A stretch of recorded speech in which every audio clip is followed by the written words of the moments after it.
ഒരെണ്ണം ഇവിടെ എടുത്തോ. നമ്മ ഹോട്ടെ ഒരു സെൽഫി എടുത്തോ.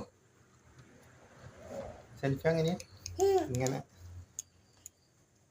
ആ ഒരെണ്ണോടി സെൽഫി. ആ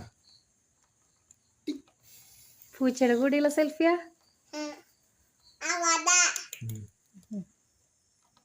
എങ്ങനെയാ സെൽഫി എടുക്കാന്ന്? സെൽഫി സെൽഫി ഫെഫി അല്ല സെൽഫി.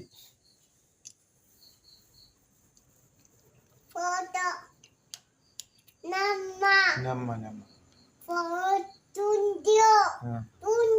ചിന്തിന്റെ എങ്ങനെയാ കഴിക്കണേ മാമം? ഫോട്ടോ വായോ.